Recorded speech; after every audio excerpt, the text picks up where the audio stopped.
Hey everybody, welcome to the Elseworlds Exchange. I'm Sal. And I'm Ethan. Hey, welcome back to the show, Ethan. Thanks. We're trying to make these happen, you know what I mean? Just trying to make this a thing. Yeah, where you come in and we talk about something a little headier than normally, really get into it. It was a very heady topic we have today. Soft reboots have, a real impact, and so we are going to be talking about them. The fact is, look, we're not curing cancer here. We're not even installing, constitutional democracies. We're simply talking about comic books and movies, but sharing those opinions influence other opinions and so forth. There's a trickle down effect, and I think it's way more effective than the economic portion of the trickle down. But so welcome to the show. We're going to be talking about soft reboots and the proliferation and whether those are good or bad through the lens of the Ghostbusters 2020 Afterlife trailer that was dropped. We haven't even seen the movie. Because no one's seen the movie, because it's not done yet. It's not done, Clearly not done. It's clearly not even close to done.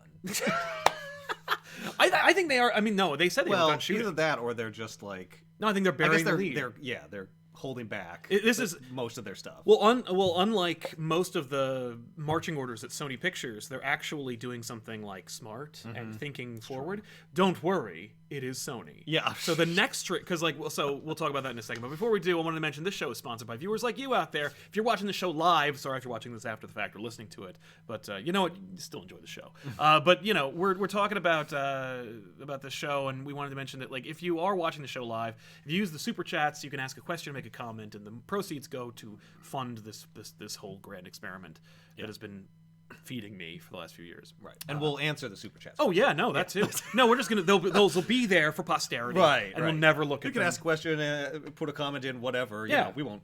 You don't get anything. No, we're not gonna respond to it or look at it or anything. No, we will. Yeah, we do. Yeah. Keep. So don't be discouraged. Right. But it might take us a little while though. It will, especially because when I'm on, I think people get distracted from. We do. Yeah, well, we will end up talking for a while. But we always catch up and find them and answer them. So. Yeah, like Valentino G, who says, "Yay, Ethan." All right. I love that comment. Yay, Ethan. Yay. I know, right? The Ghostbusters trailer came out. So, okay. Yeah. Ghostbusters is funny because, I talked to Eric Burnham and Dan Schoening, the creative force behind Ghostbusters, for the last 6 years or so, maybe longer. Ghostbusters comics. In comics. Yeah. Which is all that's all that's left of it. Happening right now. That's all that's been for Ghostbusters since literally 1989. Yeah. The cartoons. Movie. I guess Extreme Ghostbusters would be the last thing before that. Remember Extreme Ghostbusters? Yeah. Oh, I don't, because I didn't watch it. I saw that opening credit went, no. Plus, no. Shows that had extreme in the name. That's the thing. I was already staying away from them by the time Extreme I was Ghostbusters 12. to me looked like Godzilla, the animated series. Where I was like, no. I didn't even know that was a thing. Based on Godzilla, Matthew Broderick, and everything. Oh, God. They make friends with one of the babies and whatnot. It's a whole thing. Hey, if they can make an animated show out of The Mask, why not Godzilla? I can't believe... I watched some of The Mask. Yeah. Yeah. Rob Paulson plays The Mask. Yakko Warner. Oh, okay. And everyone else. It's pretty good. There's a weird running gag in The Mask. The Mask is not bad. That's a good idea. He's a cartoon. Yeah. Making a cartoon character is not a leap in logic. Godzilla 2000... Well, no, Godzilla 2000 is the movie that the Japanese made in response You're thinking to the Godzilla what movie. Is it, Godzilla 96? No, I think it was 2000. I don't think so. It was either 1998 or 2000. It was, tell us, what year was what Godzilla year did the Matthew Broderick in it? Godzilla movie? That was I think it was Roland Emmerich who made that movie. I believe so. It was the big one after Independence Day, as I recall. Yes, it was. Yeah. Independence Day was what, 97? 97? 96, 97. Okay. Yeah. Yeah. So I'm going to say 98 then. Yeah, I think you're right. I think it's 98, 99. In any case, the CG looks worse than it does in Jurassic Park. No, but Extreme Ghostbusters, no. Oh, no, The Mask. Hashtag no. Yeah, The Mask. Okay, so in The Mask. 98, according to that Thank guy. you. There we go. Thanks, RS. In The Mask animated series, there's a weird running gag. I think there's at least 2, if not 3, in which the Mask will transform into Ripley from Aliens using the mech suit and say the line, "Get away from her, you bitch," but he'll say a different word that rhymes with bitch.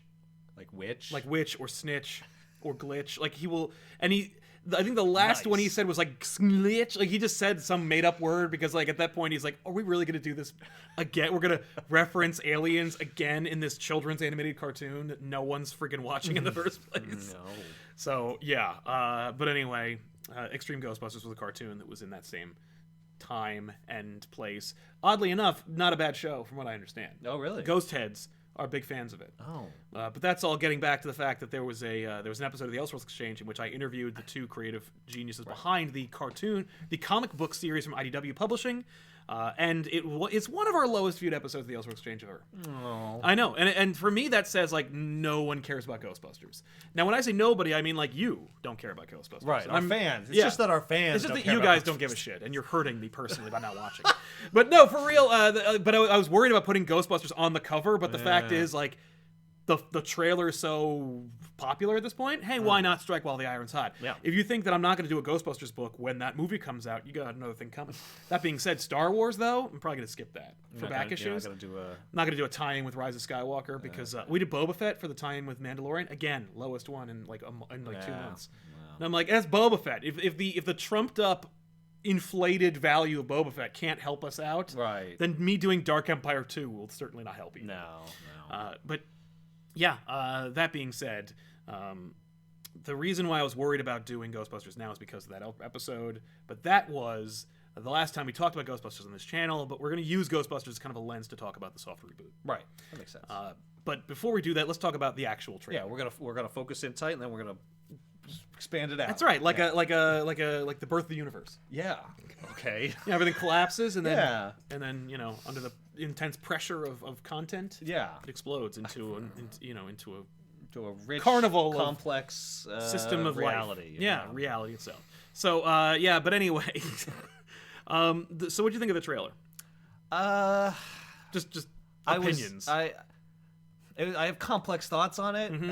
As a movie trailer in general, I thought it was like pretty good, pretty well made. I was disappointed that I didn't get to see any of the Ghostbusters in it. Okay. But I figured that like that's a deliberate thing. They're Yeah. like, well, they're old, and we're trying to get New people to watch it. in, and we're trying to do like a totally different thing. So it's gonna be like a kids, like a Stranger Things, like Super 8, like It, yeah, that kind of movie. And like that makes sense that you try to do that because that is very popular right now. It's also derivative and obvious, but true. I mean, the fact that Finn Wolfhard is in it.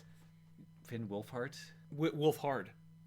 Who's that? That's the kid from Stranger Things. Oh, yes, yeah. He's also in this. Their names. Yeah. Oh, I've heard it 1,000 times. They just cast that guy. They're like, oh, fuck it. I'm Sony. Yeah. I'm the laziest. Yeah, lazy casting. Like, look, we made a real movie, okay? So we're the least we can. You gotta at least let us cast the Stranger Things kid. Yeah. Where are we going to be? Where can I cut corners? Can it be with the kid? I'll tell you what. We'll cast a good female actress for the little girl, and we'll just cast Finn Wolfhard as the boy. There you go. Get those butts in the seats. He's actually pretty good. Yeah, he's like I'm not going to argue. Yeah. He's actually a good. He looks weird, but he's a good actor. Yeah.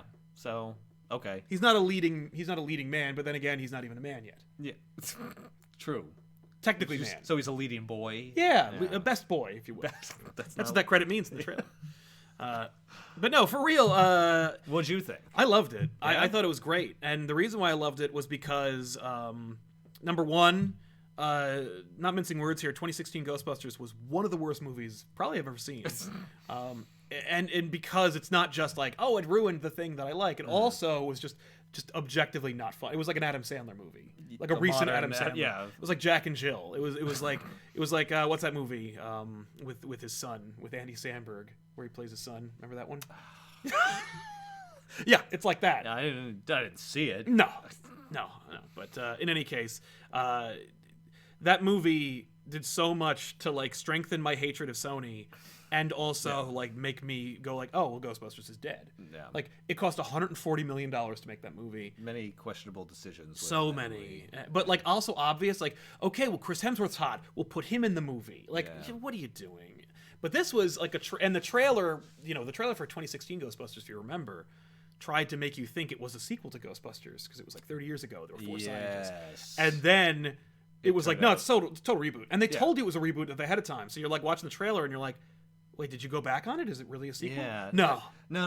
We're talking about like in your life. Yeah. 30 years ago for you, this happened. But and now, we want you to remember that and use those feelings and then apply them to this totally new thing, which is not that. Yeah, this flat, terrible, like static shot movie that is just like all the outtakes from the 40-Year-Old Virgin, but with only the women in it. Yeah, it's the outtakes from several movies. Yes, probably like Bridesmaids. Because Paul Feig made that movie. Yeah, and then made into a movie. Right. Yeah, I strung together a whole bunch of outtakes with garish special effects. Oh yeah, wow. Yeah, they didn't even invent the trap. They can't even catch a ghost. Like in that entire movie. Oh yeah, they can never catch one. That's different. I'm like, that's not even close to anything. Yeah, no, we're doing something totally different. But that doesn't. But then, how do they stop ghosts then?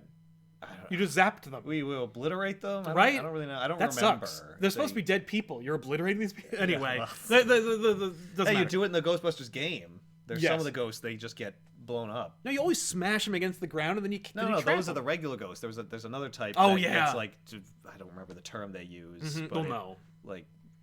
Cause them to cease to exist or pushes them back into another reality. I think you're right. Remember. That was actually one of my pitches for a Ghostbusters comic. Oh yeah, was that there was a rival upstart at the same college as like Egon and Ray and Peter, that was like an actually good student. That was and he's like, no, they're a problem. We need to get rid of them. So he makes them just corporeal. Right. And so Yeah, that's horrifying and also like a good pitch. And also it's also more like what a real exterminator does. Yeah, he's like, you're not doing that. You're a catch and release group. Yeah, but that's not really a thing. Yeah, no exterminating group goes to houses, catches rats, then brings them to their house, and then puts them in a cage full of more rats. The only thing you're going to make is a rat king, and then you're going to get. And then the idea was that like the containment unit explodes, and then like there's a rat king of ghosts. That was my idea. Yeah. So anyway, but the point is, then cut to this trailer. This is a movie, and that's why I was like, holy shit. Yeah. Like they were like, okay, Harold Ramis is dead, and he's 1/4 of the Ghostbusters, and co-wrote all of them except for the bad one, which is fine. Which is like saying he didn't do that. But he's so integral and important, and literally, there was only 4 main characters.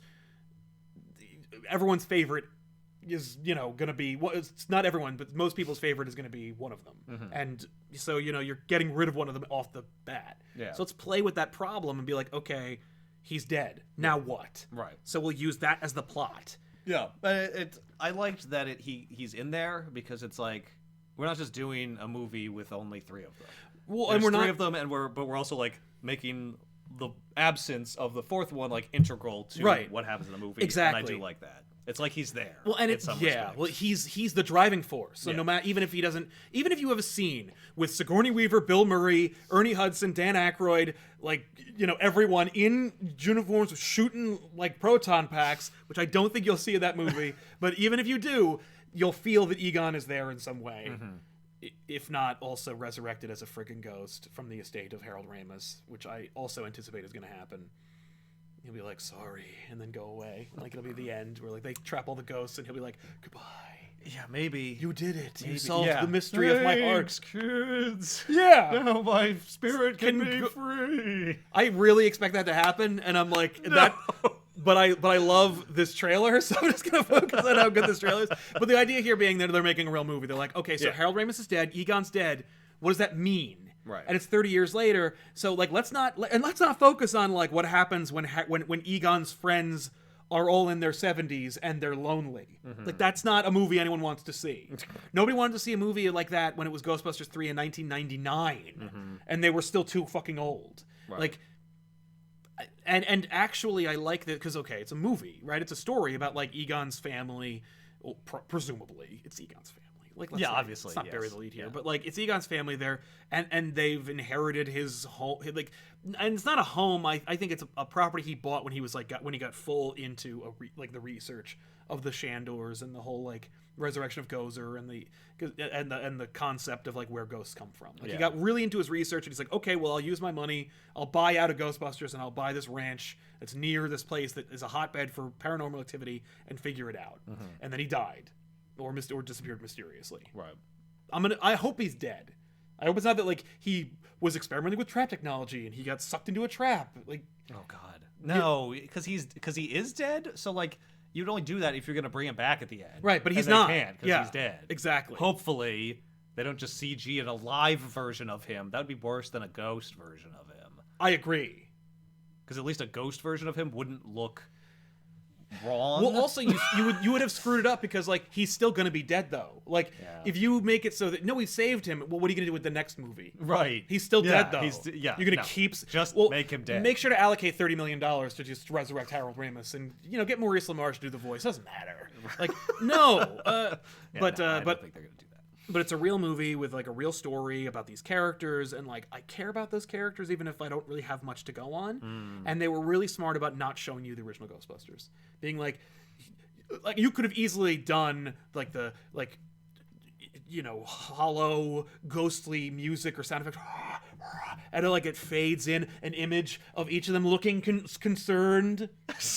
Yeah, like Dan Aykroyd, like just for a second, Annie Potts, no, like you could have done that if you have no integrity, and for some reason it's actually has like plenty of it, and it's like no, we're not going to do that. Like they're all in it, right? They're all in it. Yeah, they've already said the only person that's not in it is Rick Moranis, right? Which is inexplicable. I hear he's retired.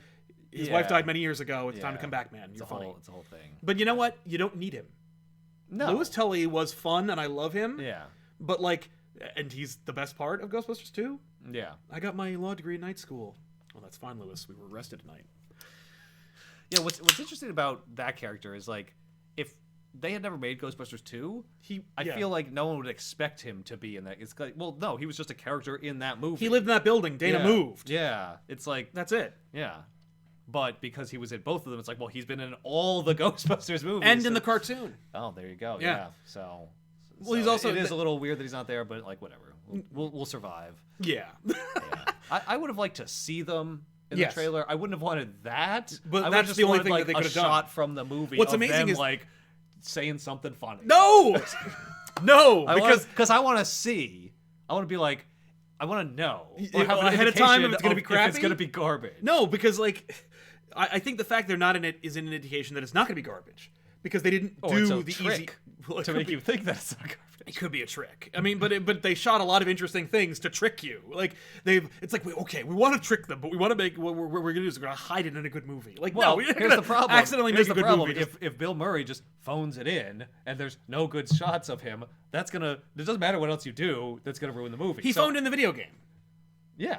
He literally but that's a video game. Like, no, but like he left halfway through recording his lines, which is why he says "ow." That was "ow" there 150 times. That's his only reaction to being heard in the game. Because that's the most memorable thing about that game for me is like his repetitive dialogue. Oh my god! Because I heard it so many times, I can't forget it. Yeah, I'm like, oh my god, Bill. And then I found out he like went, okay, well I'm done, I'm out. And they're like, we still have like 2 hours, we still have 12 hours worth of dialogue. He's like, are you shitting me? Nope. Well, no. Did I record all my dialogue where I'm in the cutscenes? Then I'm out. Like, ugh. But I'm glad they're not in it. I want them to be into this movie. Yeah. But I also don't want it to be egregious. Like, I would love for this to be. You don't want it to be about them? No. No, I want it to be about these new people. Interesting. I want it to be about... I love the Ghostbusters. Yeah. I want them to come back. Yeah. But like, it's never gonna. Ghostbusters 3, if you go back to like 1997, was never gonna be about those guys. Because Ghostbusters, to the people who Columbia, what I want, to Columbia and then Sony, the Ghostbusters was a comedy film. The only reason why Ghostbusters works is because the universe that they created is so unique and special, but set against the real world and the chemistry of those 3 actors. Yeah. Without them, you still have a neat premise, but as we've proven based on like the longevity of Ghostbusters, it only really attracts a niche audience. Yeah. The reason why it has mass appeal is because of the chemistry and the humor of actual Ghostbusters. What they were planning on doing, and I remember this because I've been a Ghostbusters fan forever, when they were planning it like in the 90s, they were like, well, obviously we need to get 4 comedic actors. And like the plan was like Chris Farley, Adam Sandler, David Spade. Like we'll get the people who are funny today. I remember they asked Will Smith at one point in like 96, 97. They asked Will Smith if he would be in it. And he said, no, I won't be in it, but I will do a Ghostbusters song for you. And they were like, pass. Can you imagine his Ghostbusters song?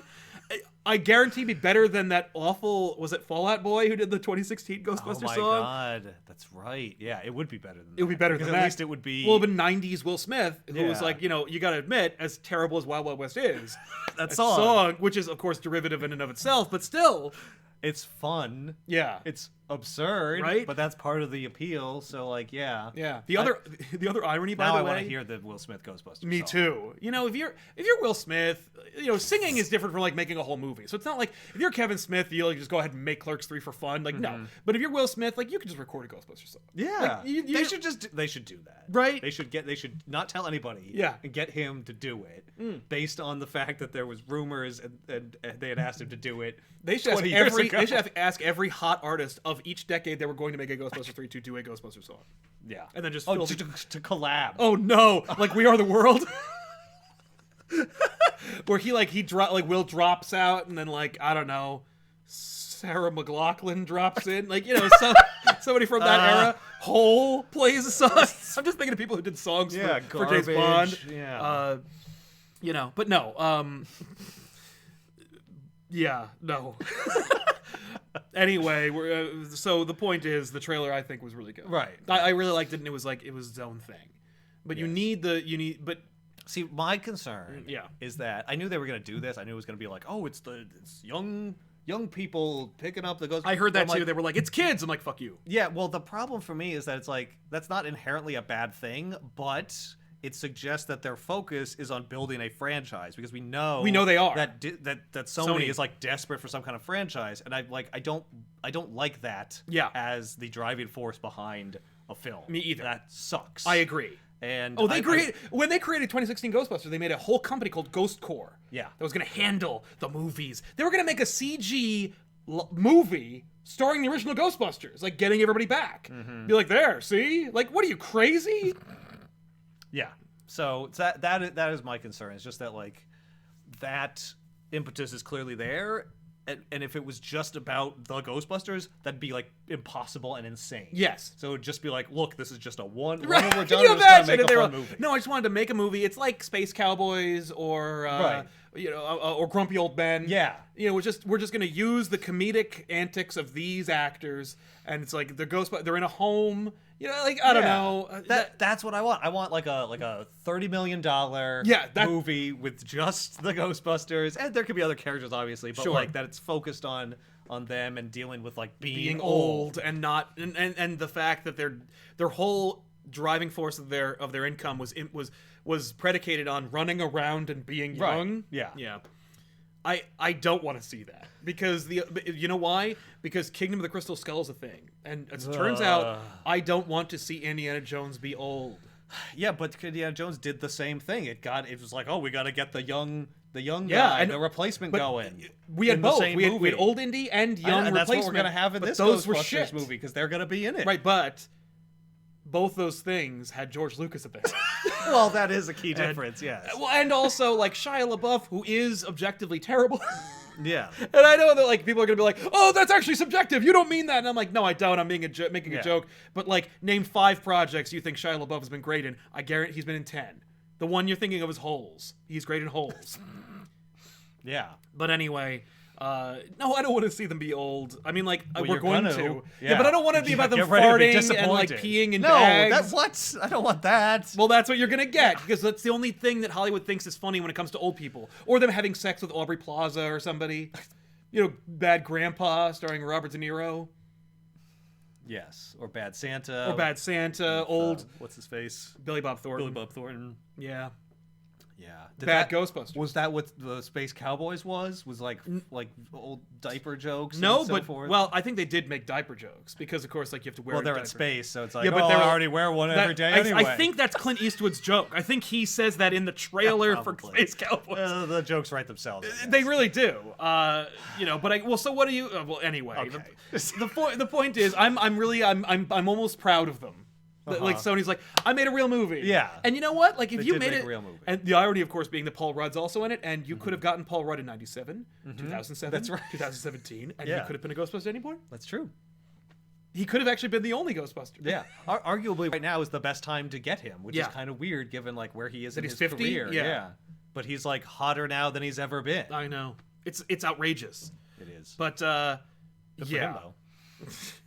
Should we do some super chats before we move should. on? We should. Spread this out. So we talked about the Ghostbusters trailer. Yeah. Luke Verillo says, "Hooray! It's Elseworlds Exchange Day. After No Time to Die, which is the upcoming James Bond movie. Yes. How does Sony soft reboot Bond again, like Casino Royale, or a totally different direction? Don't soft reboot that. Like, well, every James Bond is a soft reboot. This current James Bond franchise, the Craig Bond, has been one narrative. Well, Craig Bond has, but every time they do a new Bond, they reset things. They reset. Like, they don't pass the torch from one Bond to the next. They've kept, like, they have kept some things, yes. Felix they've kept. Like, they keep characters. Yes, and that is interesting, but they never reference the prior Bond. No, they don't. But for me, that's, like, close to a soft reboot, because if it's the same M, it's the same Q, then it's just, we've just replaced Bond. And maybe, but I don't know if they always do that. Like with Pierce Brosnan Bond, was there any carryover? Yeah, there's a new M. And Q. Oh, Q is the same. That's right. Yeah, that's right. Q's the same until Yeah. So they do kind of bridge them. They do. Well, and in Casino in GoldenEye, they say, like, she's like, you're a relic. Like, you've been around, and I don't like you. Right. So she's referencing that he had prior adventures. Mm-hmm. That's true. And we, the viewer, are supposed to indicate those. I know those adventures. I saw those. But for me, it's not a soft reboot, because that implies that they're basically that it's the same guy, right? But it's a different actor, years. Which to me is not a soft reboot. A soft reboot is we're not recasting the main character in the middle of it. So I don't know what that is. Well, but I guess it's a different kind of soft reboot. I think it is a different kind of soft reboot, because it is a soft reboot in terms of we expect you to carry over the baggage of the previous thing. Yeah, you are supposed to think that the other ones happened. Yes. In the history of the universe that you're in. Right.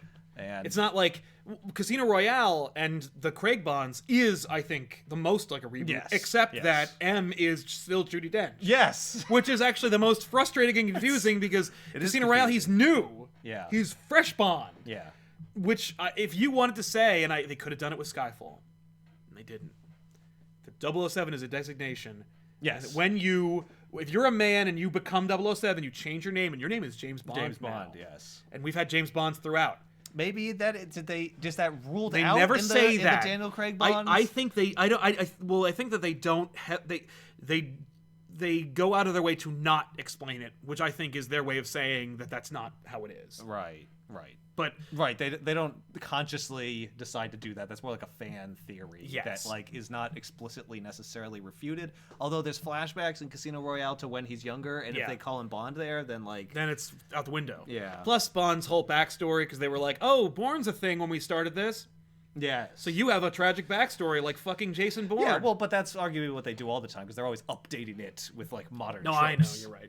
Yeah. But in terms of your question, Luke, the second super chat of the day. Yeah. I would say cast somebody like I would have cast like Ewan McGregor a couple of years ago. And been like, you're gonna be the Roger Moore type Bond, and we're gonna do like more goofy. Like we're gonna do it a little more like almost science fiction, where it's like you're never going to bleed. Right. But I think that's the way to go. Definitely don't just do it some more. Like I wouldn't cast another like short blonde, like feisty British guy who's gonna keep up the hard edge Bond. Like I would go gonna do different. Yeah, I go full suave. Yeah. And just do it a different way, and get a different director. Like don't just get somebody who knows how to make it make it like more stylized. I go super stylized with it. Right. Yeah. I think I might try to do what they did in terms of like maintaining the continuity and so forth. Yeah. I might try to do what they did with the Casino Royale, which is maybe keep over like M. And which I think is Ray Fiennes. Yes, it's Ray Fiennes now. Which is great. Yeah, just keep him. Yeah. And then did the other one happen? Yeah, whatever. Who cares? Who cares? Yeah. You didn't care the last 11 movies. Why are you suddenly giving a shit now? Yeah. Well, that's how I agree with that. Yeah. By the way, you know who'd be a great palate cleanser Bond director? Quentin Tarantino. Oh my God! What? I would love to see a. The problem with that is every subsequent movie, if it's not done by him, would have to be. That would be a different thing. It'd be a one-off. Yeah. Bond. Just like I've always maintained. But they've never done that. Well, they've never intentionally done that. No, they've never intentionally done that. But they've done that kind of like when Lazenby showed up. They were like, oh, never mind. Right. Let's try and fix this. Yeah. But Tarantino, and not just because I think QT is the greatest director of all time. I don't. I've hated the last 3 movies he's made. But like. I think that he would infuse this sense of like nostalgia and freshness and such a distinctively different voice that it would be like, well, obviously this is not any of the things that I've been seeing. And it's like I've always maintained before the Disney acquisition, the next Batman movie should have been Batman versus Predator. Because then you're like, oh, I get it. Like, we're not doing that anymore. It's not Bale, it's not this. Like, it's just something else. Yeah, it's like versus Predator. You're like, what the fuck? Yeah. And you make it for like $60 million. And you just have a good time. Yeah. Well, you're demonstrating to audiences that like, no, Batman can do anything. Yeah, we're gonna do whatever we want here. Don't cling to the past. Right. It's not just that. Because then, if it did make like $200-300 million, you could then do a new Batman franchise. It's in like a DC cinematic universe, but keep making Batman Predator sequels if you wanted to. Right. But anyway, Super Casual Plebe just helping us out. Thank you very much. Dukan says, money for my favorite channel and support for an Ethan episode. Thinking in light of all the 80s reboots, what is something in the 90s that's worth a redo? What about Reboot? The show? They did reboot it for Netflix, and it was a travesty. Yeah. But, that's how not to do a reboot. It's just crap all over the original thing. Yeah, I'm trying to think of like a 90s property that's worth a reboot that isn't like Power Rangers, which they also rebooted and also didn't work. Yeah. The Animaniacs is coming back, presumably. Yeah. Though I think that's not going to happen anymore because it was being made for Hulu, which is owned by Disney now, and it's a Warner Brothers property. There's no freaking way. I mean, they've already done some of them, right? They did Jurassic Park. Yep. You've got a soft reboot out of Jurassic Park. Yep. Which arguably, I think that's the way to go. If you were going to keep Jurassic Park going. That worked very well. Yeah. People like that movie. I wouldn't even call it a soft reboot. Like, that's what's so frustrating when I watched, like, the Jay and Silent Bob movie recently. Yeah. They call Force Awakens a soft reboot, and I'm like, get the fuck out of here. Well, like, I know that it's basically just the same template as A New Hope. Yes. But it's also deliberately and demonstrably a sequel to Star. It's another movie in the franchise. Yeah, but isn't that what a soft reboot is? You're rebooting it conceptually, but without like tearing away. Because technically, Ghostbusters 2 is also a soft reboot because it's the same friggin' movie all over again.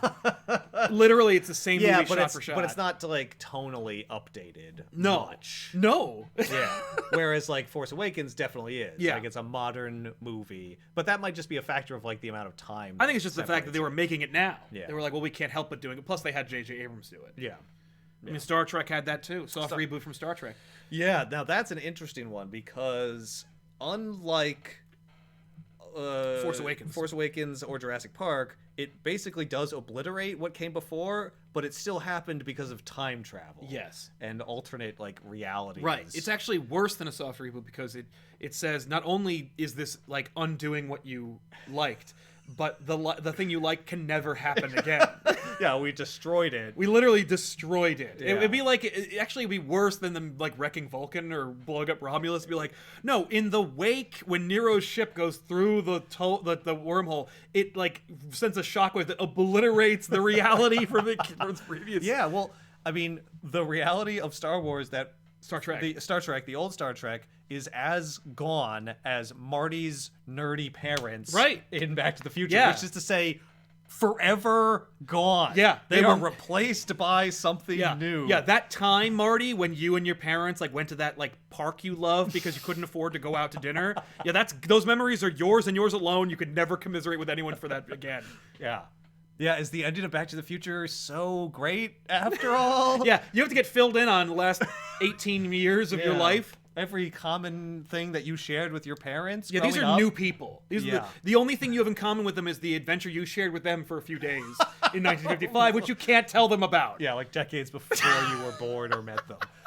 Oh, man. Awkward Mexican says, love y'all, love all y'all do. Sad I can't watch live, gotta go to work. Well, that's fair. You probably went to work already, man. Yeah, and you're not hearing this right now. No, but that's what the Watch Later feature is for. There you go. Exactly, man. So thank you for watching later. Welcome back. Yes. Jonathan Lehman says, Paul Rudd is Oscar theory. Thoughts? Oscar being Dana Barrett's son? Oh. I hope not. Yeah, that would be... I think it's too much. Yeah. I remember everybody's like, oh, Oscar could be the next generation of Ghostbusters. I'm like, why would he do that? Interesting. Do you think he's going to be there? Because they're almost going to have to say something about him. Show a picture of him or something. Yeah, I mean, like, well, because Sigourney Weaver's in it. Right. So she will either say something or he will be in it. I'm like, I don't know. I don't want him in it because I'm like, like, you don't need that. You don't need it. You don't need that much connection. No. If you're going to put Bill Murray in it, like, that's already somebody who really has no business being in this movie. Because he's like, what is he gonna do? Like, why would he come to Egon's farm to save Somerville? I know. That's what I wanted to see in the trailer. I wanted not, to see, like... He wouldn't care. I know. That's part of why I'm like, I don't know what to think of this. Because, like, okay, you set it out in the middle of nowhere. That's cool. Wait, how are you getting the Ghostbusters there? Right. Well, I assume that what will happen is, like, that Gozer will come back, or Shandor will be a ghost in himself, and, you know, something, you know, a big blue sky laser. And what if the kids go to New York? I hope they don't. What if they seek out the Ghostbusters? I could see them doing that. Well, they could call. Like, the kids don't need to go to New York now. Yeah. They could just literally be like, I wanted to be in New York. Ghostbusters, hello? Let me FaceTime with Winston. If they don't go to New York, for me, the movie's a failure. Right. Straight up. They have to be in New York. New York and Ghostbusters are... Like, New York is the 5th Ghostbuster. Yes. And I agree with you, but I also am sick and of, I'm not like, just saying that because I live right next to New York. Right. And I'm like, oh, I love New York. Well, I've been to the Firehouse. I hate New York myself. Listen, you know, you have a nice city. It's pretty. Everyone in my... I just don't want to spend a lot of time there. All my family's from it.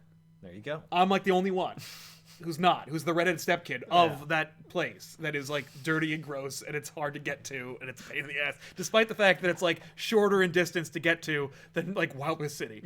But whatever. Aiden Gray giving us some money. Thank you very much. Luke Varillo, the only reboot Disney Plus should focus on is Gargoyles. Gargoyles. Would be awesome.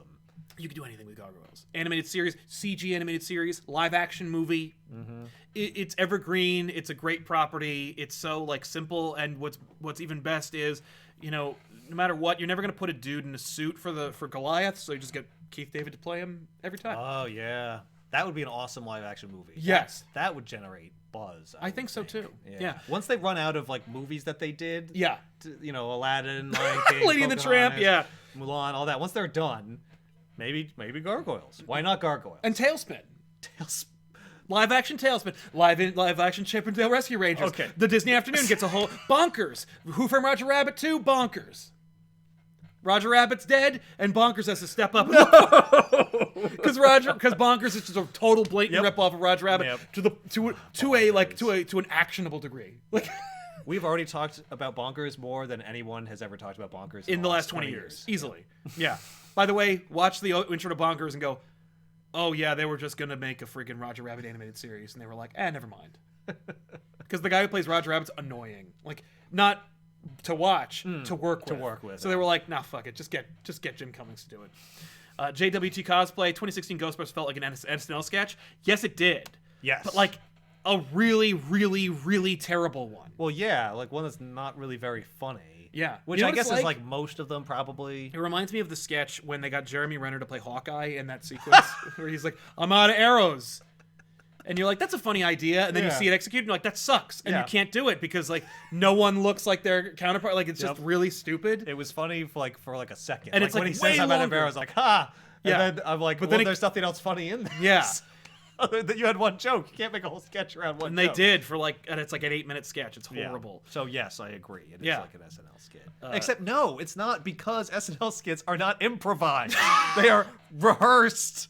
Sometimes crazy, unexpected stuff happens, but they do have a script. They do, yeah. Which, like, there was not a script for that movie, other than, like, so-and-so says goes to point A, random crap. You need to end up here. Yeah. So that the next scene can start. Eat That Horse says, speaking of soft reboots, I'm reading New 52 Batman for the first time. 3 arcs in. It's pretty much the same as before, except half the Bat family suddenly never existed, and Batman now really likes monologuing about geology. Yeah, welcome to Scott Snyder's Batman. Enjoy that forever!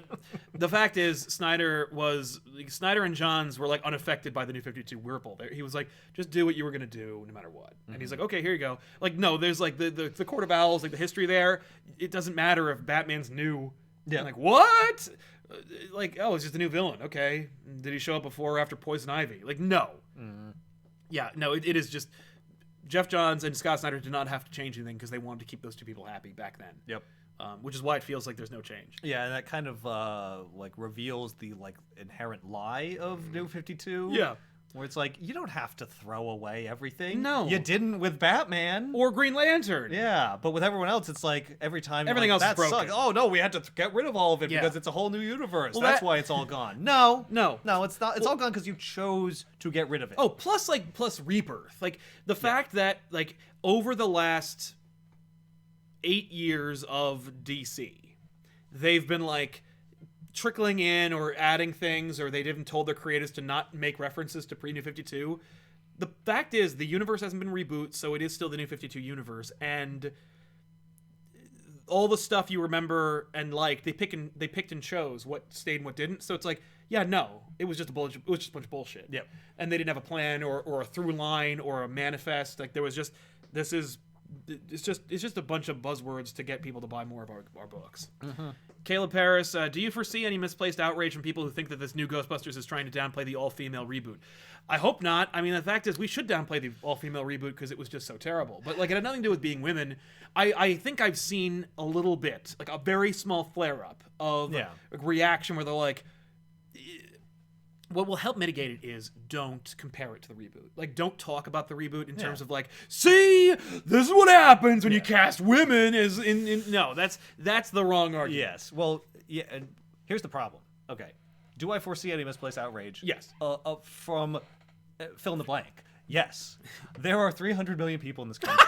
So, and all of them have a megaphone as big as everyone else. And no one's happy. So, yeah, and everyone hates each other and the world. So, yeah, there's going to be some, and it will be found and amplified by people who are interested in you clicking on things. So, like, yes, there will be some, but is it going to be, like, this cacophonous, like, problem? Only if people make it. Well, people do not love that movie. No. There's a lot of people who are like, I saw it and I liked it and it was fine. Yeah, but there's a lot of people who didn't like it at all, but nobody's like, oh, that movie, you know, like... Yeah. It just wasn't that well liked. No. So I don't think you're gonna see too many people all that upset. But of course there will be some. Yeah. And the more you provoke them, like Sal said, by saying like horrible misogynistic things, the more they're gonna push back. Mm-hmm. So just chill out. And don't click on articles that sensationalize that bullshit. Right, exactly. Yeah, don't click on it. That's the best thing you can do. Discourage clickbait by being like, no. And don't click on it and comment and be like, I'm not clicking on your article, you just did. Yeah. Like, it didn't matter. Right. Yep. There's a financial incentive to piss you off. There's a financial incentive. The reason you see all this outrage, everyone's so outraged, everyone's so offended, everyone's so upset. Well, it's only because that makes money. Mm-hmm. Yeah. Stop generating money for these people, and then you won't see them anymore. Hopefully, it'll get a little quieter. Yeah. Bill Murray looked more dead in Ghostbusters 2016 than he did in Zombieland, where he was a literal zombie. Says Smarty. Smarty, that's hilarious. He was wearing makeup. He wasn't a zombie in Zombieland. He was wearing makeup and pretended to be a zombie. Yes, that's right. He wasn't a zombie. But you were supposed to think he was a zombie for like a second. The reality is he's wearing zombie makeup. Yes. And he looked more like a zombie than freaking Bill Murray did in 2016. He sure did. Well, that's what happens when, like, well, here's the thing. Bill Murray doesn't want to be there when he's happy and wants to be there. Right. So, like, can you imagine if you, let's say, threatened legal action if you didn't appear in my shitty reboot of your movie? Like, he's the reason they haven't made Ghostbusters in 30 years. So it's him. So then Sony's like, well, now not only do you not get to make it, like, you can't make it on your terms, and you have to be in it anyway. Like, ugh. Yeah. So yeah, no, he probably like withheld food for like a few days just to like look and feel more terrible. Yeah. Aiden Gray, hey Sal, it's me, that Ghostbusters fanatic from Twitter. In all seriousness, I love that you're talking about it a bit, and it's about time I paid back the channel. Can't wait for back issues. Thanks, Aiden. Really appreciate it. That's very kind of you, dude, and thank you for your generosity. Yeah, no, Ghostbusters, man, it's in my blood. I can't not talk about it. I'm trying to like actually get in with Sony a little bit so we can talk about, like, so I can be like, if there's always going to be a New York premiere, I want to go. I want to talk to people about it. You know, I want to be like, hey, Ghostbusters, go see it. I want to use that a little bit.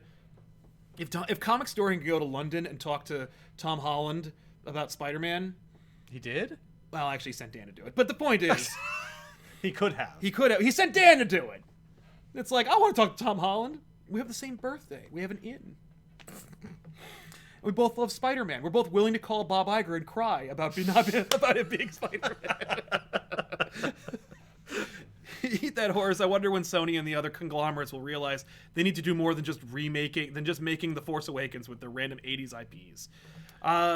Yeah, well, that's the thing, isn't it? Like, well, they don't though. They don't, and you keep going. Tron Legacy, is that a soft reboot? Yeah, absolutely. Yeah, new cast, old cast, like bringing back the old stuff, replacing them with the new. But it's totally completely different. The effects look totally different, even though it's the same place. That doesn't make any sense. Thank God. Don't ask questions. You didn't. You didn't piss off the old fans that much because you didn't delete the guy that they liked. So soft reboot. Yeah, and it was a great one. Oh my God. Yeah, Tron Legacy I can watch pretty much every other day. Yeah. Like I can, and if it's on TV, I'm like, well, I'm watching Tron Legacy until it's over. Or I'm like, hey, it's time for me to listen to the Tron Legacy soundtrack. So good. Yep. I just love it. It's unfettered. Yeah. And you know what's funny? Like, maybe the soft reboot and sequels need to be for movies that no one gave a shit about. Like, maybe your problem is, instead of making sequels to things people love, they should be making sequels and reboots to things nobody liked. Well, or a very small people small, did, and then broaden it, like we did with this episode, where it's like, take a little, Yeah, you're not gonna find like hatred for reboots here. No. I mean, there are reboots that we don't like. We don't like bad reboots. Yes. Yeah, well, I don't like bad sequels either. Yeah. Like, Lethal Weapon 4 is pretty fucking terrible. And they're trying that too, where they're like, look, it's like, but they didn't get a new white guy. Like, they just got Chris Rock in it. And that's all they did. But at the end, the fight is with like Jet Li, I think, and Riggs and Murtaugh. And they're just two geriatric men trying to punch somebody who could literally kill an army by himself. And then they beat him because fuck you. Yeah, because they need to. Like that's a lousy sequel. Yeah. But it didn't. And you know what's funny? That's like a straight up sequel. Die Hard 5, worst Die Hard movie sequels of all time. They're all they're all sequels. I would argue that they were almost no. The only reason why Die Hard 4 might have been almost like a soft reboot is because they're introducing a younger character. Yes. But Justin Long is not going to like be at the wrong place at the wrong time and become a badass. He was just a fun ride-along character. He's just a fun sidekick like he has to have in every of those movies. Yeah. But Jai Courtney... Oh, is that what they did? I never saw... Oh, don't. Die Hard 5 is the worst. Yeah. He goes to Russia. Turns out his son is Jai Courtney, who is the worst actor of the 20th century. The 21st century. Yeah. He's so... is he like kicking ass and stuff? Yeah, he's a CIA agent or something. Yeah. Yeah, no, he's like a special agent. But he's also uncharismatic. But so is Bruce Willis at this point. Right. So, he's beaten all the charisma out of himself. But but you could tell like they're like setting it up where it's like father and son, but like the young guy, maybe we'll make more Die Hards with him. Get the hell out of here. Yeah, and nobody. No. Jai Courtney, the Sam Worthington of terrible actions. Rescue 9110, is the DCEU a soft reboot or a dumpster fire? I mean, it's a little bit of both. The fact is, like, DCEU is actually a fascinating monster of a problem. Because, like, okay, Man of Steel, BVS, Justice League, these are movies that are easily, yes, those are all in the same universe. Yes. Wonder Woman, same deal. Yes, same woman, prequel. Yes. So, you're watching them in order. It's like Wonder Woman, Man of Steel, BVS, Justice League. Okay. Aquaman, very much a sequel. Yes, Aquaman is in there too. Suicide Squad, yes, that is also a sequel. Like that, because Ben Affleck Batman is in that movie. He's the only thing that's like definitely ties it in, right? Though, right? Well, no, and Ezra Miller Flash. He's in it too for a second. I don't even remember that. It's a blink and you'll miss it moment. Okay. But they're in it too. He's the Flash. He's moving so fast. Aha. So, but those are movies that are the DCEU. Yeah. Right. Then they're like, oops. In Justice League, they're like, oops. Yeah, and what's interesting is like they were already like oopsing when Wonder Woman and Aquaman came out. So now you have all the speculation. Well, is Aquaman gonna be like separated? They say fucking Steppenwolf and Aquaman, and both those and all the actors are in that. And there's a deleted scene with Volko in Justice League. But they're making an Aquaman 2, which is going to be a sequel to that Aquaman. So like, is that technically in the DCEU? And it's like no one has definitively said there is no DCEU, except for the fact that the next Batman movie is a different actor. Well, and Superman is no longer. The same guy. Well, probably. Yeah. Henry Cavill has said he'd be happy to play Superman again. Right. We know they're not going to do that. But it's fascinating because they're like, well, but we're making Wonder Woman 2, and they made that movie with the expressed understanding that like we're probably going to ignore Justice League. Right. So it's like, okay, well, no, we're going to keep Gal Gadot as Wonder Woman. Yeah. And so we're going to keep Wonder Woman 1, which is definitively in the DCU. Mm-hmm. So what is it? And then there's the Suicide Squad movie coming out. which who knows. Then there's Birds of Prey, which is Margot Robbie as Harley Quinn with a body double for Jared Leto Joker in that movie. And I think Jai Courtney is also playing Boomerang in that movie, Captain Boomerang in that movie. So it's like, is that a sequel? So are you making spin-offs where it's like, no. Birds of Prey is a sequel to the DCEU, but we as a company are really going to be focusing more on non-DCEU movies that will technically be like in the same universe. Like, what a mess! It's a disaster, right? Because I don't think they have a plan for Superman, and Superman's really the biggest problem. Yes, and I don't think they know what they're going to do, and I think they're kind of just hoping like, well, we just won't make a movie with Superman for a while. Yes, and then we'll figure it out later. Then we'll try it again later. And that was really the part that was the most. Oh shit! I forgot about Shazam. Oh, Shazam! Which is also almost entirely autonomous until Henry Cavill Superman's costume shows up at the end. Yeah, but that's easy to wave away. You know. Well, they don't show his face. Yeah. But it's his costume and Ben Affleck Batman's batarangs. Yeah. Who cares? I know. If they later on said that it wasn't part, no one will be like, "Oh, excuse me." Oh, but no, they will. Batman's Well, some people will, but like who cares? Normal audiences won't. It's not going to confuse regular audiences. No. They'll be like, "Wait, that was part of the Justice League? Shazam was in the same universe?" Like that seems bizarre anyway. So you can pull it out very easily. Yeah. Aquaman. Do people really? They know it's the same guy. Yeah. But tonally, it's so different from the other. Yep. Justice League and Man of Steel type movies that like if DC was like, oh no, there's a whole new thing, it's not tied in, general audiences would be like, okay, whatever, right? They're not gonna be like, oh wait a minute, what happened to Henry Cavill? Right. What are you talking about? Nobody cares. Well, Warner Bros. Goes, shut the fuck up. Yeah, what about shut up? Yeah, stop reminding everybody. So don't confuse everybody. I'm trying to make $1 billion here. Right. And you know what? I hated Man of Steel, Superman so much that I am happy for them to do that. Yeah. I don't need them to be like, we're stopping every movie and we're throwing out everything that was connected to that franchise and we're starting fresh. Like, I don't need them to do that. Right. I don't care. Well, nor do I want to see like a fucking portal torn into the universe and people step through it and shit and like erase it. No, I don't want to do that. I would have been okay though if if at the end of Justice League they were like they lose to Steppenwolf and they're like, we got to get harder, and then like Batman becomes Owlman and Superman becomes Ultraman, and they're just like, no, what you were watching was the birth of the crime syndicate. That would have been cool, but like then it would have been like, oh, get fucked. Like, it would have been so insulting. And people say that Man of Steel is like one of the best DCEU movies ever made. They're like, that was the one we can all agree was a success, a triumph, if you will. And I'm like, yes, if you're talking about a deconstructed Superman movie where Superman doesn't act like Superman, sure. Yeah, okay. Which is also inexorably connected to Batman vs. Superman, which is the only movie where Superman actually does attempt to redeem himself while still acting like an antisocial jackass. Like, it's... You know, but it doesn't make any sense to do that as a franchise. That's crazy. Yeah, as a one-off. If Man of Steel from the beginning was like a one-off, like this is an Here's alternate a Superman reality movie. Superman. Yeah, but they're never going to say that because they want you to care and think it matters. Well, and if it works well, then we're going to make a sequel to that. Yeah, they want to make money on the sequel, so they weren't going to do that. No. So it's like, so it doesn't work then. Right. To me. No, well, I agree, but I don't want to see a bunch of movies about that guy. Sorry. No, but we're in the minority. I feel bad for Henry Cavill because it's not. I think he did a good job. I think he would be a great Superman. He did what they asked him. Right. That's the thing. Like, he did everything that was asked. He did everything. He even showed up for those awful reshoots for Justice League. Yep. He played ball. He was a fine actor. Yes. And he got screwed by terrible scripting. Yeah. So, you can't blame him. I don't. No. I don't know any of those actors. No, they were all just showed up and did the thing. I was like, Ben Affleck might be the best on-screen Batman right now. Yeah. Like, I love that guy. Until he, started murdering people and branding them. Okay. Things got a little out of hand. Well, plus, like, that's a deconstruction of Batman, though. Like, that's kind of cool. Well, like Batman in an ultra-violent, crazy world. Yeah, well, okay. I love how they were like, okay, we're gonna reboot Batman. Let's get the oldest actor we could think of, and we'll start it. We'll make only references to Dark Knight Returns. Yep. Public service announcement. There's a moment in the Crisis on Infinite Earths TV event that's happening on CW where Kevin Conroy, the voice of Batman from the animated series, plays Bruce Wayne.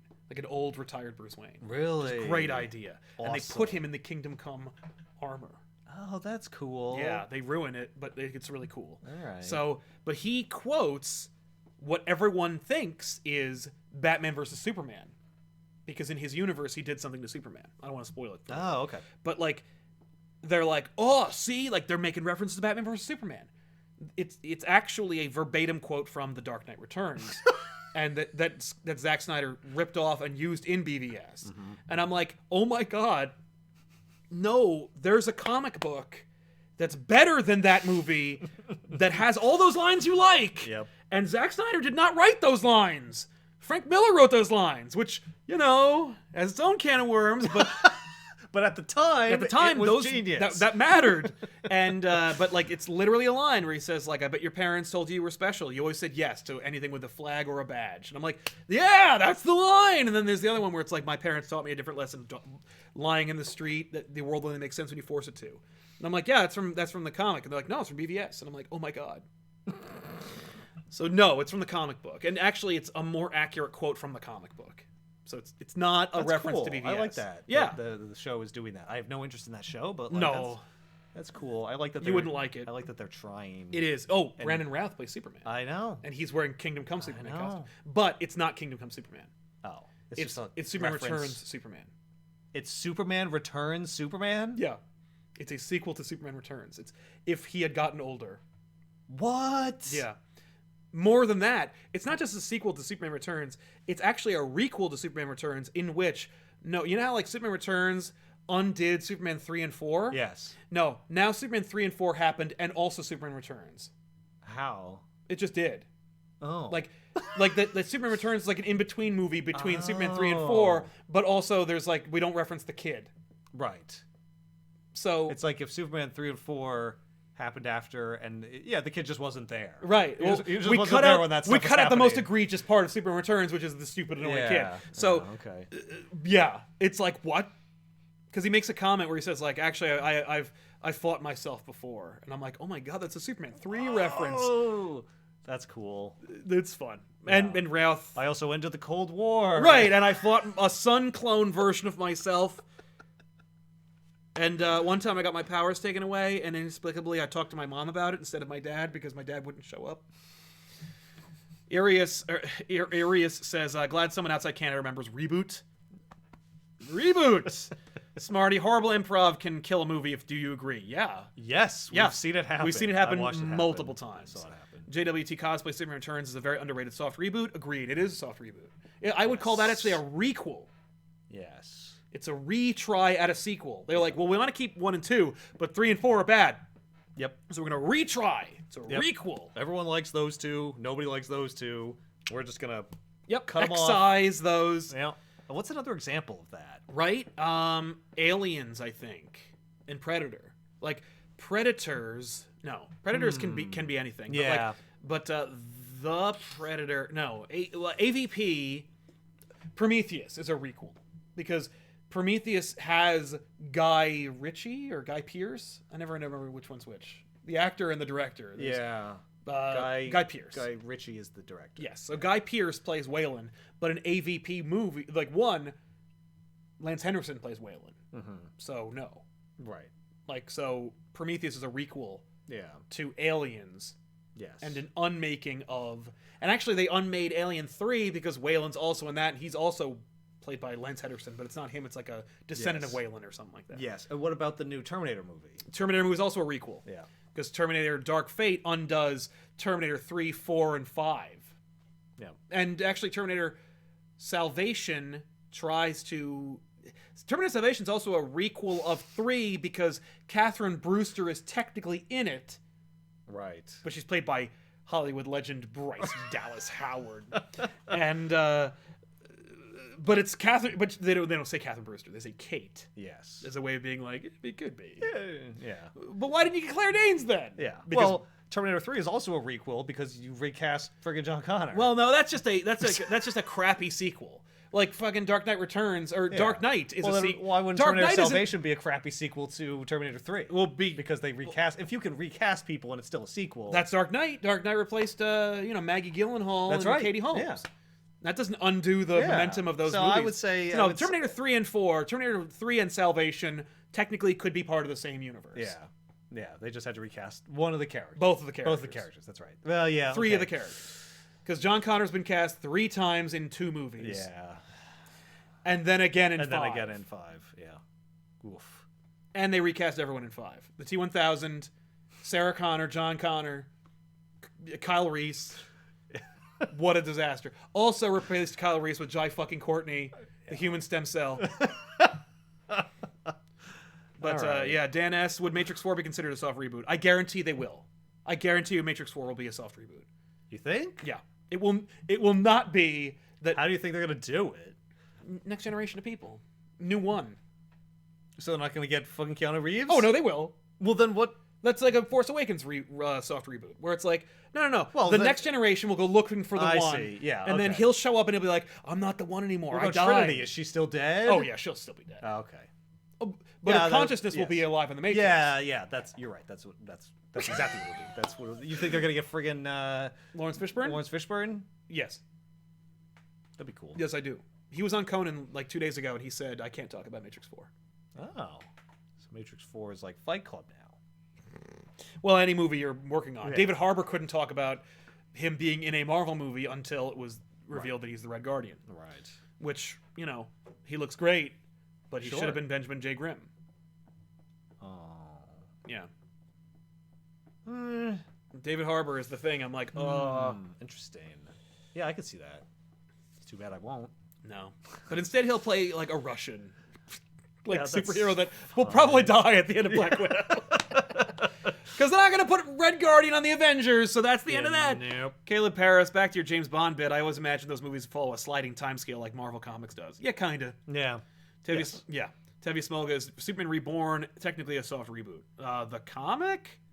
I don't know what Superman Reborn is. I think you're talking about the comic.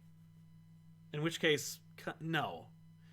Because it's just a continuation of what it is. Yeah, although comics are tough because they're like constantly rebooting evolving. or resliding or evolving, so it's a mess. Yeah. I wouldn't call it that. Like I would call it something else. Yeah. I don't know what though. I don't know what. Yeah. Adam Asamoah, how do I get as cool as you guys?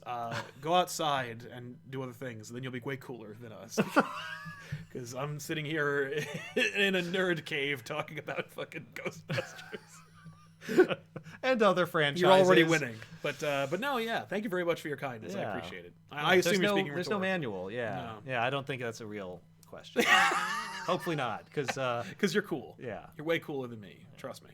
And Moreski 9110 says, with sequels, prequels, requels, and reboots, all these making general audiences more accepting of comic book movies with more confusing plots. Yeah, because like basically every time you reboot, requel, soft reboot, you're basically asking the movie-going audience to accept a bunch of like bullshit that normally like science fiction people would be like, right, like, well, no, Star Trek in 2009, it's a new movie, but old Spock's in it, and it's like, what? And it's like if you ask any nerd, like, okay, yeah, oh, so it's like this. Oh, so it's like these episodes of Star Trek. And they're like, no. Oh, you watched those? Yeah, well, it's nerd. It's funny to me because like, on the one hand, the diehard fans are the ones who like will accept that because they're like, oh yeah, they went through a fucking wormhole or whatever, time travel, whatever. Yeah, sure. Yeah. But diehard fans are also the ones who will be the most pissed because they're the ones who care the most. General audiences, I feel like, are just don't care and wouldn't ask. They don't even know. They'll be like, what? That the other Star Trek didn't happen? Like, no, it did, but it happened in the past. Oh, what? Who cares? Right. Like, they'll be like, I just like to go to movies and have fun. I just like seeing movies. Yeah, the people the people who make you $1 billion are not us. Right. We help, but we're not. Right. We can't. We're a fraction. Yes. The we reality help generate is buzz and stuff. Yeah. But our like ticket sales are a fraction of the it's general. The same. Yeah. Well, I've talked about those with Star Wars, where it's like Star Wars is everyone loves Star Wars, the first three, the first three. Well, there's lots of people now who don't give a crap about the original three. Star Wars. Yeah. Well, but even they're not they're not the same as the general populace who loved and still love the original trilogy. Right. Like the original trilogy was a cultural phenomenon that crossed barriers and dialects. Yeah. So you're talking about like people over 40. Anyone over 40. Well, that was great. Everyone over 40. Yeah. Everyone over 40 loves the original trilogy, or at the very least loves Star Wars. Nobody was like, fuck you, Darth Vader looks like shit and lightsabers are stupid. No. Like there's a few people, but they're like they're Star Trek fans. Or they're just like snobs, right? Like cultural snobs. They're like, oh, it wasn't theater then, and it's not now. You know what? You saw it. Like I guarantee you. Like you know who thinks that fucking Star Wars is cinema? Martin's fucking Scorsese. Yeah, that's true. Yeah. And Francis Ford Coppola. You know why? Because they all went to school together. Because Martin Scorsese, Francis Ford Coppola, and George Lucas are fucking friends. So, like, yeah. Plus, Lucas is making references to movies that they saw when they were a kid. So, you know. But my point being, the more focused and narrow and specific you get with Star Wars, the nerdier and more you lose everybody. Yeah. You're like, go on, okay, download this app, and then watch this special show that's about this samurai gunslinger who, what? He's part of a cult. What? He's looking for a baby. Like, what does that have to do with Star Wars? Oh, get out of here. Like, yeah. Where's Luke? It's not for, yeah, what? Where's Darth Vader? He used the Force too hard and died. He had like a Force hernia and fucking died. If someone's not saying, Luke, I am your father, it's then not. Then I don't care. I literally look at the world like that, where it's like, we have a friend, he's been on the couch a number of times, name's Jason. He made the mistake of telling a dude that he worked with at an auto shop once that he was a Star Wars fan. The fact is, he brought a Star Wars lunchbox to work one day, and and one of his coworkers is gruff, like New Yorker kind of guy. From then on in, they were friendly, whatever. From then on in, every time Jason came into work, he went, "Hey Luke, how's the Force doing today?" Never mind the fact that like the Force doesn't have a feeling every day. Yeah. That's who I imagine is the general movie-going population. Yeah, like I saw Star Wars, it was fun. Luke, but, like, I'm your father. If you're still talking about it, you're a nerd. Yeah, right. Like, aren't you almost 22? What are you doing with a Star Wars lunchbox? Never mind the fact that not done. Yeah, I when I was a kid, I had the same lunchbox. You know, like never mind. Yeah, but then I fucking grew up. I threw it the hell out. I used it to store weed and condoms, and then my ma found it and threw it away. Like, as she should have. As I would do to my son. Yep. But I would never give him that. I would give him a Patriots lunchbox.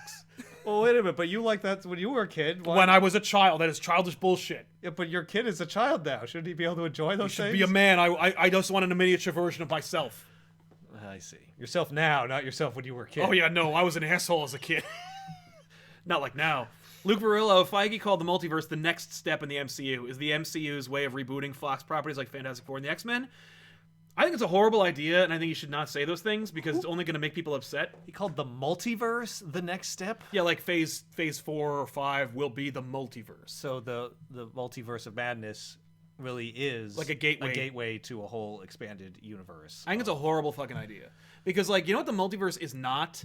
It's not the next step of Marvel at all. Like, the multiverse is kind of DC's bag. Yeah. Like, the multiverse in Marvel is a thing, and they play with it. There's an entire series predicated on it. It's called What If, which they are making an animated series on Disney Plus in the Marvel Cinematic Universe based on. Yeah. But I think that maybe either he's trying to ape off the success of Spider-Verse, because Spider-Verse, of course, won an Oscar, so that's the end of that. But, like, I think it's a mistake because, like, part of the reason why everybody loves the Marvel Cinematic Universe is because Iron Man is a grounded movie. Like, it's silly and it's fun. It's got arc reactors that wouldn't work, but, like, you believe in Stark and you believe in the world, like Ghostbusters. Yeah. The reason why people love Ghostbusters and love Marvel is because you got them into it gradually. You don't then go like, well, I guess I'm going to just. I mean, like, here's the thing. You could do a couple of things. Like, you can bank off of the success, your victory lap of Endgame, so to speak, by doing a number of things. Like, you could have Taskmaster look like a fucking Ghost of Christmas Future. Like, you could get away with that by being like, I think people are like, Baron Zemo could wear a fuchsia mask and a little crown and a big frilly cape and be like, I'm going to defeat you. Like, that's my voice for him because he's wearing a fuchsia mask. Yeah. But like, and furry boots. But like, the fact is, your villains can look like you've paved the way for Doctor Doom to show up wearing a tunic and a cloak and a mask he never takes off. And no one's gonna go bullshit because you just watched 2 movies about a purple alien snapping his fingers. Yeah. So we're good. But when you start going like, I'm really looking forward to introducing alternate reality versions of the characters you like, or introducing new characters. Like, the Fantastic Four will not work as multiversal explorers that show up from another reality. And to answer this question, no, I don't think they're doing that. Here's what I think they're going to do. And this is just based on this is what the best way to do that would be. Right. and assuming that Feige would do that because he's a smart guy. I think that the multiverse next step is a reference to the replacement for Thanos. I think the multiverse will effectively be the antagonist of the MCU. So Fantastic Four and X-Men will be in our universe. Right. Because I agree with you. If you make them from another universe, now it's like, oh wait, I gotta know about this fucking universe, and I gotta know about this No. All the characters that and there's no stakes. It's like, Right, it's like Rick. He can leave. Yeah, you don't want to go that direction. Why would the X-Men put up with bigotry and hatred in our universe if they can go back to theirs? Right. So I don't think there will be like an infinite... And don't make it like fucking World of Warcraft, where when I found out that the orcs were from another universe... I'm like, wait, you mean they're not just like a dejected group of people who just are trying to eke out they're from another universe? Yeah. That sucks! Yeah, actually, World of Warcraft is like a science fiction world. Yeah! And I'm like, what? Like, I'm watching the Warcraft the elves movie. are from the Dark Elves. They're from another universe. No! And the gnomes, they're from the gnome universe. Well, why are they all here? Why wouldn't they just This leave? is like the Secret Wars of freaking... Of MMOs. Yeah. And so, like, if you do that, like, even if you go, like, no, the universe we came from is destroyed. Like, I don't care anymore. Yeah. You've lost me. So what I think is, like, you're going to see bad guys come through the multiverse, or maybe someone's trying to use things from the multiverse That'd be fine. Yeah. to, like, attack. Right. But, like, our characters that we're going to follow and watch movies about, I think are still going to be from the main universe. That's my hope. Right. I would hope so, too. For, it's going to be a plot element in a lot of movies. Sure. Or it will at least be referenced. Just like Thanos was, like, referenced in a bunch of movies. Yeah. They won't all hinge on the multiverse, but maybe there'll be a upcoming, like, multiversal show. Maybe Doctor Strange is going to get, like, a peek into the multiverse. He's like, oh, it's coming. Yeah. Someone's trying to break down the barrier, and then it'll be, like, chaos and ruination or, for our world. Or they pay Robert Downey Jr. like $1 billion, and he comes back as, like, evil Iron Man. Yeah, and that's the thing. You could do, like, one multiverse that's, like, cracked mirror version of ours. Yep. Maybe a couple, and do some fun things there, but not like that. Like, we're gonna follow those people, right? And the movies are about them. If they do that, that's you've lost. Then them. you've lost. You failed. Yeah, don't do that. Because part of the reason why Marvel works and it is its own thing and is separate from DC is because, like, it's about here now. Yeah. Yep, like, it's relatable. Guardians of the Galaxy, explain yourself. Like, shut up. There's exceptions to the rule, but the reality is, like, it's supposed to be here now. Yeah. Regardless of it being 5 years in the future, and, like, you have time travel now. But, like, the fact is, like, it's supposed to be grounded in some way. There's supposed to be some element of it that makes me think it could happen or that I could be part of that universe. Yeah, agreed.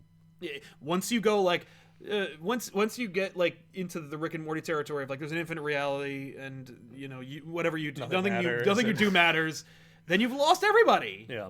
Except for the hardcore people who think they're Rick. Yeah. So the multiverse, to be clear, as long as it's a traditional comic book multiverse where there's, like, some of them. Right. There's, like, 20. Not the, like, physics multiverse where it's infinite possibilities. Which Marvel is, there's an infinite number. And DC, there's only, like, 52. Yes. The DC one, to me, works better because it doesn't imply it keeps that it there's less no consequences. Right. Like, the infinite No, but there are no multiverse consequences. The most recent now. issue of Justice League, like, Perpetua, this fucking bullshit. She's, like, throwing realities at people. Like, get out of here. Some of the 52 realities? Yeah. Because there's a crisis coming, so they're going to put them all back anyway. Well, Eat That Horse says, I really hope Warner Brothers gives Superman another shot in a reboot down the line. They don't know what they're doing. They just want to make him relevant. I guess pure altruism and Hollywood execs don't mix. Yeah, you're right about that. They did say that. They apparently, the rumor was they had said somewhere that, like, Warner Brothers is still trying to square the circle of Superman. They said they're trying to wrap their heads around making him relevant in today's world.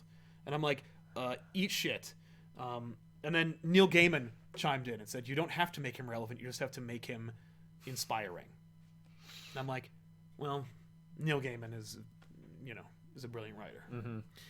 Comics Explained petition for commentary on Gargoyles episode 1 through 5.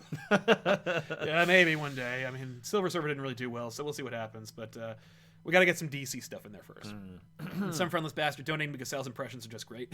Yay! Thank you very much. I'm glad you like them. Agreed. But yeah, so we're over time. But I want to. But like, as far as soft reboots go, I like them more than straight up reboots. Yes. I hate the terminology. Like, here's my question about soft reboots / everything, is that, like, Hollywood can't keep the terminology straight, and they don't use them right, and they use them interchangeable because they don't care, and they know it doesn't matter, and they're making them up anyway. It's what happens when, like, you made it. you know that it doesn't really matter and it's all made up because you have like a complex about like about your impact on the world. So like for them, they're like, well, it's all interchangeable. Who gives a shit? Yeah, that's why whenever we made like a movie, I was like, oh, we're gonna rewrite the scene right now because when I'm doing an improv, it's like another draft. But like, yeah, with this, it's like you need to, like, and it may be because the thing is these terms, soft reboot, requel, sequel, they're for nerds. Yes. Because the general movie-going populace does not give a fuck about what those things are called. No. And so if you're going to make terminologies that nerds are going to obsess over, the least you could do is keep them straight. So I think what Hollywood needs to do is sit down and actually define everything and release like an info card on Twitter. Sincerely, all of us. It says, this is what a sequel is. This is what a reboot is. This is what a C-boot is, or a sequel, or a requel. And like, and there's subheadings and subdescriptions. But like this is what the terminology is, and we're gonna commit it to memory and try to use them when we're giving interviews or when we're doing like press conferences. When we're asked, for the most part, we're just from now on, we're not gonna call them sequels, requels, anything. Right. We're just gonna say we're making a new movie. It's called this. And when you ask, we'll define it further for you. I feel like that's mostly what movie studios do anyway. Like, I feel like a lot of the talk about the terminology comes from people commentating on movies. Right. Like we're using them more than they do. Yeah, and like the media, the press. Yeah. Like Hollywood. I can't even think of a magazine. Variety. Variety, or Entertainment Weekly. Entertainment Weekly, like someone who's got to write down, like, what do I call this thing? I'm going to call it something based on what the synopsis and my conversation with the director and the producers is. I don't really see like Sony like pushing the terminology so much. But maybe to your point, maybe they should at least come up with that so that when people do inevitably talk about it, they're saying the right things, right? Because provided by the studio. Because what it is. I've heard the word reboot used interchangeably with sequel. Yeah, and so like at least soft reboot implies that there's some effort to say it's in this universe. Yes, which I think every Hollywood executive wants to avoid saying when they're not talking about a superhero property because they're like, oh no, I'm not like if we're making a sequel to like Practical Magic. I don't want to talk about the Practical Magic universe. I just want to say we're bringing back Nicole Kidman. Yeah, we're going to make a sequel. There are definitely directors and writers who don't want to be constrained by what came before. Right, but they're also but the studios all want to make money off of the nostalgia from what came before anyway. Right. And the thing is, like, whatever they're making that is derivative, which is 90% of what is made now, naturally, for good or bad. Yep. Whatever they're doing, they're going to try to find the right balance of nostalgia and continuity and everything. So you're going to see a whole spectrum of stuff because sometimes they're going to decide that they need to throw away everything. Yes. Sometimes they're going to decide that they need to keep as much as possible. Which I think is a remake. A remake is throw it all out, do it again. That's a remake. Start over. And that's what Hollywood used to do. Like Charlie and the Chocolate Factory. Yes. Willy Wonka and the Chocolate Factory, Charlie and the Chocolate Factory. It's not part of the Chocolate Factory universe. It's not like Johnny Depp is Willy Wonka's son. Yeah. Nor is it really a reboot because it wasn't a franchise to begin with. Well, it's also an adaptation of the Roald Dahl book. Right. So really, it's not even a remake. It is a new adaptation of the original source material. Yeah. And Hollywood's very familiar with the term adaptation. Mm-hmm. So for that, like the Great Gatsby, there's like 4 of them. Right, and no one's going like, well, where does this fit in the Gatsby verse? So did the other Great Gatsby happen? Like, you mean the one with Robert fucking Redford? No. It's we're doing it again. All right, we're doing it again. Yeah. Like, oh, yes, and I guess it never really came up before, even they've been doing it since they've made movies. Yeah. I guess because there was now enough distance between them that everyone knew. Well, that and Hollywood was like, well, when we want to bank on the nostalgia of a movie from the 20s or 40s, we're just going to do it again. Yeah. We're not going to... No one's asking if it's part of the same universe or if we're going to bring Cary Grant back or anything like that. But now we're in that time, so it's time to start like clinging to those terminologies and using them properly as opposed to interchangeably because you're going to confuse people. Yeah. or you're going to be deliberately confusing people because like you're a deceptive company like Sony. You know what? You know what, Sal? You should write the Bible. They're not going to take it, and then have these companies hire you right. to do their language for how they talk Go about like, their oh movies. no, what you're making here is a sequel. It's not a. It's not Here, a. Use this. Here's your notes. Here's your notes. talking This is what points it's for this called. movie. Yep. You talk about it this way. Yeah. Yeah. I can't do that because like even I've said like a remake is when you do it over again. A reboot used to mean that you were starting over again with something that has a continuity. Yes. So but like something that already had more than one movie, maybe. Yes, you're rebooting it. Yeah. So it's like Terminator Genesis is a reboot of the Terminator franchise. Yes. As opposed to the other three, which could be considered a sequel. Yeah. Even though those are also totally different and star different people. Right. So maybe that's a certain kind of sequel. Right. But like then you got requel, which I think I don't hear very often ever. Yeah. I just like using it because it's like really fun. Yeah. Because it also says very specifically what you're doing. Yes. Like Superman Returns is a requel. Yes. And they were like, what is this? Like, well, we want to honor. And I remember Bryan Singer being like, well, we want to honor what came before, and we're using the continuity from the first two, but we're gonna throw away those two other ones. But like, you also had to be careful to not say, because those people are still alive who made those movies, that they're dog shit. So it's like, you got to be careful with that. And you're like, no, just use the terminologies and then people can draw their own conclusions. So it's like Margot Kidder, when she was like, it'd be like, what? This is a requel? That means that what I did in 4 didn't happen anymore. Yeah. I have an objection. But it takes us a few months to find that out. Like, but yeah, I digress. But again, I use these terms and people are like, no. Because there's like interpretations of those terms. And I'm like, that's why. That's annoying. Because I'm not a legally binding authority on pop culture. Right. So like, because and neither are they, but like, at least they're making it. They could at least like say what terms they're using. Yeah, so that, well, okay. Yes. However, well, they need to get a consulting firm who knows what they're doing because they can't be trusted. And just to take the studio's point of view for a second here, what do I care if some asshole on the internet tells Sal he's wrong when he uses that's requel? true. Like, to them, it's like, I don't fucking care. Right. Whether people have confused about it or not. Yeah, well, we've already got, because that's why we need the card. Just a little laminated 3x5 index card. Yeah. Has all the terms.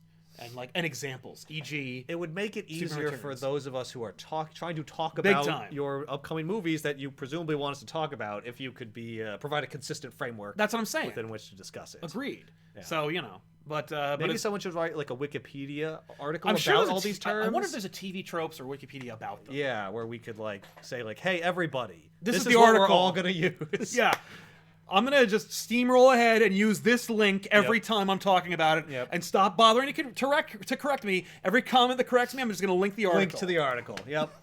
And we should just do that. If that doesn't exist, we should write that and put it online. Yes. And be like, there, it's the definitive guide. Yes. And call it the definitive guide. Oh, and every movie that comes out, you slot it into one of those here things. it is. So it's a list of every movie ever made and where it falls on the requel, sequel, reboot, C-boot chart. Yes. Spectrum. Right. Yeah. You know there's going to be outliers because, like, is Alien Covenant, what the fuck? Well, some of them might have multiples. Yes. You know? Yeah. It falls... Well, TV tropes are that, too, where it's like this movie or comic or book has all of these things associated with it. But no, like, you need to have, like, a label. So, yeah. Man Comic. Hey, guys, new to the channel, top 5 superheroes.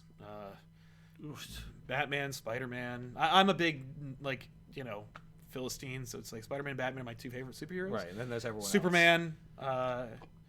And then it's like Daredevil, I guess, and I don't know. and then it's I guess I sort of like them all.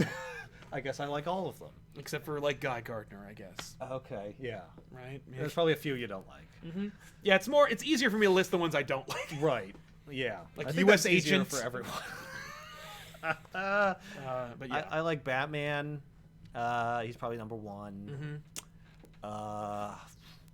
After that, it gets tough. Right. I like Superman. I think you like the idea Superman's of Superman. definitely. I have a lot of respect and reverence for Superman as a character. You have an idea of who he is. Like, yeah, and there's a few specific usages of him that I really like that are among some of my favorite comics and movies. Yes. So I guess, he would have to be on there. That's why it took me a long time for me to actually put him on my list. Yeah. Because I'm like, oh, wait, I actually care about what happens to him. Yeah. So I guess he's one of my favorite characters. Yeah. After that, it gets tough. Yeah. It's really just like certain one-off depictions that like I really like. Like I really liked the Wonder Woman movie, but I can't say she's one of my favorite superheroes. I don't know that much about her. No, and it's like you could literally like you could list your favorite Wonder Woman comics. You couldn't. Yeah, no, not even close. Another one, Jessica Jones. Right. I really dig that character on the Netflix show. Yeah. Haven't read the comics. I can't really say she's one of my favorite superheroes. You would love the comics. I probably would, yeah. They're a little bit better than the show. Okay. Certainly better than season 2. But yeah, so that's not all 5, but yeah. Welcome to the channel and thanks for checking us out, man. Irius says, love the Ethan episodes. Also, DC animated commentary sound good, but what about Spawn? Right? Yeah. Well, here's the thing. But it's got to be on a thing. It's got to be on a platform. It's got to be available. Yeah. I think HBO owns that or something. I don't know. But I have HBO Go. I'll check and see if it's on there. Good idea. I don't think it's on there. I doubt it. But I got to tell you, man, like if Savage Scream, which is our show where we do commentaries, like blew up, I'd be like, oh yeah, next. Like, we do them all. Yeah. You know, but like it didn't. You know, so we'll see what happens. But like, I'd like to try and make more because there's so much. And I was trying to work out something with DC to be like to do just DC universe shows. But it looks like that's not going to happen. I could do it on my own. I don't need I don't need their fucking opinion or approval to do it. But it would be nice to like get a tip. It would have worked better for both parties. That's the thing. Probably if it was some kind of arrangement. But all right. Yeah. But from there, I guess we want to thank you all so much for hanging out with us and watching.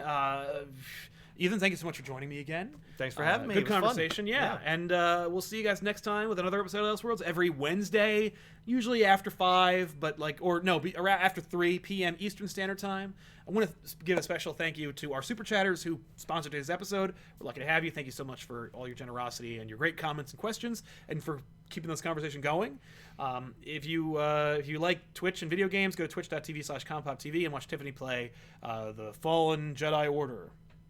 Yeah. Jedi Fallen Order.